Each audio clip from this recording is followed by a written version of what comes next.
안녕하십니까. 2월 12일 수요일 마태복음 10장 34절에서 11장 1절 말씀입니다. 내가 세상에 화평을 주러 온 줄로 생각하지 말라. 화평이 아니요 검을 주러 왔노라. 내가 온 것은 사람이 그 아버지와 딸이 어머니와 며느리가 시어머니와 불화하게 하려 함이니 사람의 원수가 자기 집안 식구리라. 아버지나 어머니를 나보다 더 사랑하는 자는 내게 합당하지 아니하고 아들이나 딸을 나보다 더 사랑하는 자도 내게 합당하지 아니하며 또 자기 십자가를 지고 나를 따르지 않는 자도 내게 합당하지 아니하니라. 자기 목숨을 얻는 자는 잃을 것이요 나를 위하여 자기 목숨을 잃는 자는 얻으리라. 너를 영접하는 자는 나를 영접하는 것이요 나를 영접하는 자는 나를 보내신 이를 영접하는 것이니라. 선지자 이름으로 선지자를 영접하는 자는 선지자의 상을 받을 것이요 의인의 이름으로 의인을 영접하는 자는 의인의 상을 받을 것이요 또 누구든지 제자 이름으로 이 작은 자 중 하나에게 냉수 한 그릇이라도 주는 자는 내가 진실로 너희에게 이르노니 그 사람이 결단코 상을 잃지 아니하리라 하시니라. 예수께서 12제자에게 명하기를 마치시고 이에 그들의 여러 동네에서 가르치시며 전도하시려고 거기를 떠나 가시니라. 아멘. 네, 계속해서 예수님께서 12제자를 세우시고 그들을 파송하시면서 말씀하신 권면의 마지막 내용입니다. 예수님께서는 그들에게 화평이 아니라 검을 주러 오셨고 그들로 인해 가족 간에라도 불화가 생길 것이라고 말씀하셨습니다. 그러나 예수님보다 가족이나 생명을 더 사랑하는 자는 우리 주님께 합당하지 않고 자기 십자가를 지고 주님을 따라야 한다라고도 말씀하셨습니다. 그리고 그런 제자들을 영접하는 자는 예수님을 영접하는 것이고 그것은 또한 아버지 하나님을 영접하는 것이라고 하셨고 또한 제자들 가운데 가장 작은 자에게 선을 베푸는 자는 그 상을 반드시 받을 것이라고도 말씀하셨습니다. 자, 그러면 잠깐 정지하시고 이 묵상하도록 하겠습니다. 네, 우리 하나님은 어떤 분이십니까? 복음을 전하는 자를 시험하시는 분이십니다. 예수님께서 제자들에게 권능을 주셨습니다. 병을 고치고 귀신을 쫓아내는 권능을 주셨습니다. 그런 권능을 받은 자가 이제 주님께서 말씀하신 복음을 들고 간다는 것은 사실 화정받을 일이 아닐까요? 병을 고쳐주지 않습니까? 귀신을 쫓아내주지 않습니까? 그러나 주님께서는 뭐라고 하십니까? 사실 환자가 있거나 귀신 들린 자가 있거나 뭐 이런 것들을 고쳐주면 오히려 환영받고 그래야 될 판인데 도리어 주님께서는 그들에게 나는 너희에게 화평이 아니라 검을 주러 왔다라고 하십니다. 예, 그것이 말씀하는 게 무엇일까요? 우리가 아무리 선한 뜻과 선한 의도로 세상에 나가서 복음으로 말미암아 정말로 병든자를 고치고 귀신 들린 자를 쫓아내며 그들의 상황과 형편을 바꾸려 주려고 해도 우리가 받는 대우는 무엇입니까? 예, 미움이라는 것입니다. 예, 예수를 전한다라는 것은 그만큼 세상으로 하여금 거부감을 일으키고 적대감을 일으키는 일이라고 하는 것입니다. 왜 그렇습니까? 이 세상을 다스리는 주관자가 죄로 인하여서 사단이 이 세상의 주관자이기 때문에 사단 안에 사단의 죄의 노예 아래 있는 자들은 이 복음의 빛을 거부감을 느끼고 대적하게 된다는 것이 자연스럽다는 것입니다. 이것은 우리가 지금 현실 속에서도 보고 있지 않습니까? 제가 어릴 때만 해도요, 교회 다닌다고 해서 부모들에게 핍박을 받은 제 친구들 많이 봤습니다. 예, 예수 믿는다는 그거 하나만으로 아버지 어머니가 사랑하는 자녀를 학대하고 비난하고 괴롭히고 혹은 호적에서 파버리기도 합니다. 그럼 어찌 해야 될까요? 내가 복음을 가지고 복음을 전한다는 이유로 가족들마저도 나를 미워하고 싫어하는데 그럼 가족의 화평을 위해서 내가 복음을 내려놓고 포기해야 될까요? 그러나 우리 주님께서는 그런 자는 우리 주님께 합당하지 않다라고 말씀하십니다. 그러나 그것은 예수를 믿기 위해서 가족을 버리라는 말이 아닙니다. 예. 예수를 포기하지 말라는 것을 더 강조하시는 것이죠. 그로 인해 가족들에게 핍박을 받더라도 가족을 미워하거나 그들에게 복음을 전하는 것을 멈추라는 것이 아니라 예수를 향한 믿음과 사랑을 갖고 그리고 그 사랑하는 마음으로 또한 가족을 사랑하고 그들을 위하여 기도하며 계속해서 세상에 주님을 전하는 말씀입니다. 사실 복음을 전하는 사람이 이 세상에 있는 사람들을 사랑하지 않고서는 복음 전할 수 없습니다. 예. 그래서 복음을 가진 우리를 세상이 핍박한다고 해서 그렇다고 세상을 미워하거나 혹은 세상 살기 어렵기 때문에 예수를 포기하라는 것이 아니라 세상이 핍박하더라도 세상을 향한 주님의 사랑을 전하는 것을 그치지 말고 또한 주님을 놓치지 말라는 것이죠. 그래야해서 결국 생명을 잃는 일이 나타난다 할지라도 포기하지 말라라고 하시는 것입니다. 자기 목숨을 얻는 자는 잃을 것이요 나를 위하여 자기 목숨을 잃는 자는 얻을 것이라 라는 것이죠. 그러나 또한 복음을 전하는 자에게 이런 시험만 있는 것은 아닙니다. 복음을 전하는 자들이 닥치는 어떤 거부감과 미움과 뭐 그런 것들도 있지만 또한 복음을 전하는 자를 선대하는 사람들도 있습니다. 복음을 전하는 자를 선대하는 자에게는 어떻게 하십니까? 복을 주신다고 하십니다. 누구든지 제자 이름으로 이 작은 자 중 하나에게 냉수 한 그릇이라도 주는 자는 내가 진실로 너희에게 이르노니 그 사람이 결단코 상을 잃지 아니하리라 하십니다. 예, 복음을 전하는 자, 이 제자 중에 작은 자 중에 하나라고도 하십니다. 즉 복음을 전하는 자들과는 우리 주님께서 함께 하셔서 그들에게 선대하는 자들을 주님께서 복 주신다라는 것입니다. 그렇다면 오늘 말씀은 우리에게 무엇을 가르칩니까? 복음은 세상에 불화를 일으킬 수밖에 없다라는 것입니다.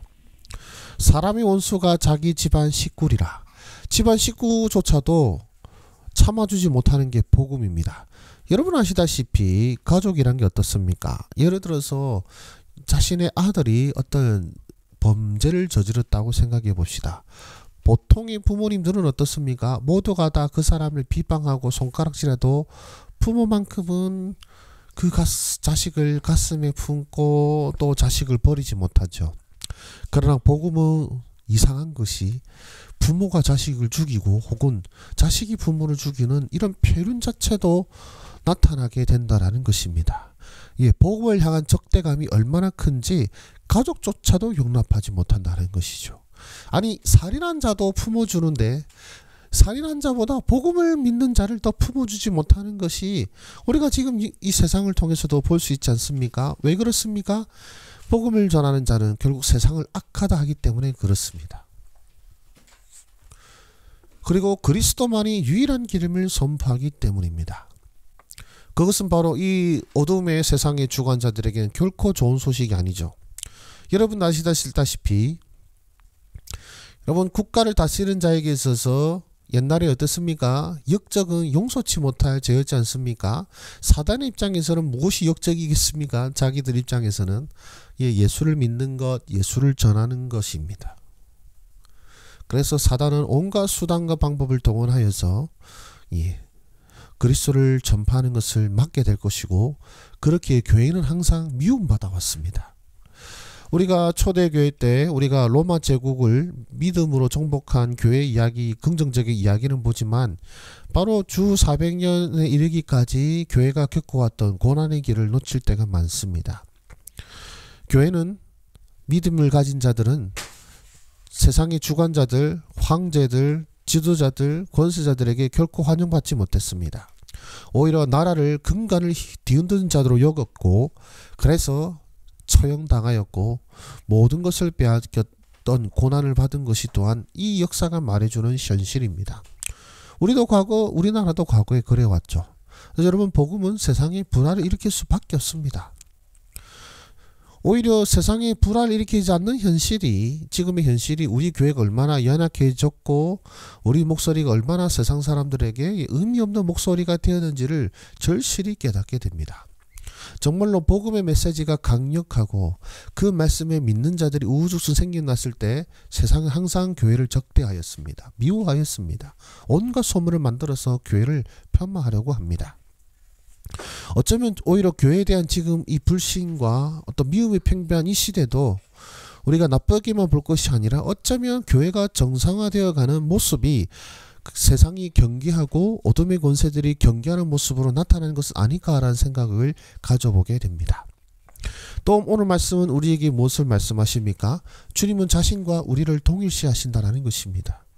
너희를 영접하는 자는 뭐라고 하십니까? 나를 영접하는 것이다. 나를 영접하는 자는 나를 보내신 이를 영접하는 것이다 라고 말씀하십니다. 즉 우리가 지금 겪고 있는 이 부당한 대우와 그리고 고난과 역경, 우리가 당하는 미움과 그리고 우리가 당하는 핍박, 그 모든 것 가운데 주님이 함께하고 계신다는 것입니다. 여러분, 사도 바울이 사도가 되기 전 바로 주님을 믿는 자를 핍박하는 자였을 때에 다메섹 도상에서 사울에게 나타나신 하나님은 뭐라고 말씀하셨습니까? 사울아 사울아 어찌하여 나를 핍박하느냐라고 하십니다.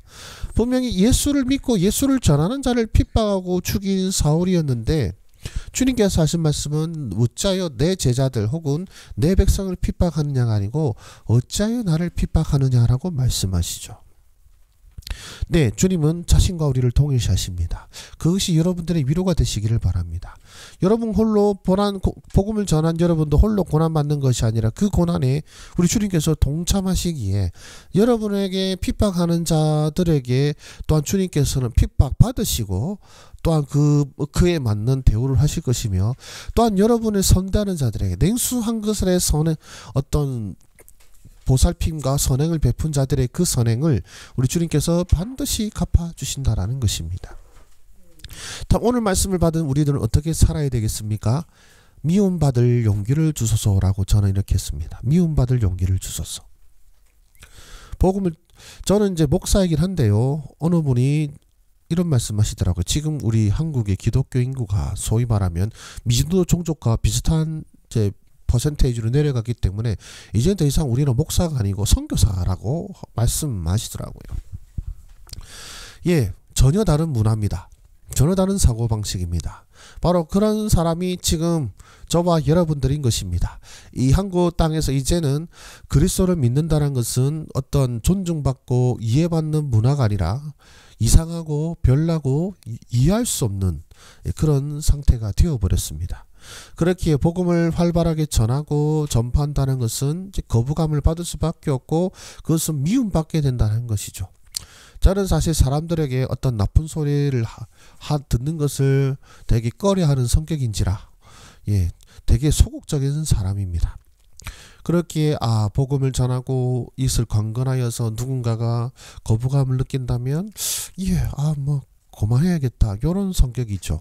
사실 이거는 제가 맡은 부서 성도들에게 또 동일한 입장입니다. 조금이라도 뭐랄까 거부감 느끼게 하면 제가 안 해버리는데 요 말씀을 보면서 내가 과연 지금 누구를 중심으로 생각하고 있는가라는 것을 돌아보게 됩니다.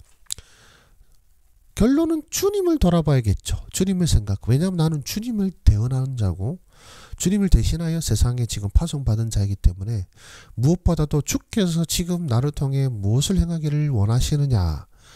그래서 주께서 나를 통해 행하기를 원하시는 일이 세상 사람들에게 미움받는 일이라면 기꺼이 미움받는 것도 감수해야 되는데 혹시 제가 지금 제 마음에 주님보다는 제가 대할 사람들의 어떤 감정과 어떤 마음을 더 우선시한 것은 아닌가라는 것을 돌아보면서 이렇게 해봅니다. 미움받을 용기를 주소서. 그리고요, 저는 또 이렇게 했습니다. 나를 선대하는 분들에게 복을 주소서.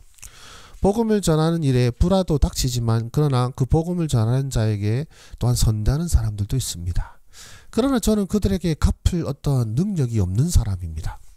아마 냉수 한 그릇의 선대도 갚을 수 없는 자가 복음 전하는 자이겠지만 그러나 그 모든 것을 보시고 갚으시는 분이 우리 주님이시기에 저는 이렇게 기도합니다. 주여, 나를 선대하는 자들, 내가 복음을 전한다는 것 때문에 나를 선대하고 나를 돕는 분들에게 주여 복을 내려 주시옵소서. 이것이 제가 그분들을 위한 제가 할 수 있는 최고의 것이 아닌가 생각이 듭니다. 여러분들의 묵상은 어떠하셨습니까? 아무쪼록 이 복음으로 산다는 것이 힘겨울지라도 그러나 주님을 결코 포기하지 않는 저와 여러분 되시기를 소망합니다. 기도하겠습니다. 살아계신 주님 감사합니다. 우리 가운데 행하시고 역사하시는 우리 주님, 그 주님의 뜻을 이루기 위해서 세상이 불화도 무릅쓰고 나아가는 모든 그리스도인들이 되게 하시고 그 가운데서도 분명 선대하는 자들이 있을 터인데 그들에게도 주여 복을 내려주시사 우리가 주를 영접하는 자가 받는 상과 은혜가 또 복이 무엇인지 우리의 삶을 통하여 나타나고 증거되게 하여 주시고, 비록 세상이 우리를 미워하고 우리를 향하여 분노의 소리를 내뱉는다 할지라도 그것 때문에 우리가 마음이 상하고 낙담하는 것이 아니라 더욱더 주님을 돌아보며 주님의 뜻을 따라 행하는 모든 하나님의 백성들 되게 하여 주시옵소서. 모든 말씀 예수님의 이름으로 기도드립니다. 아멘. 감사합니다.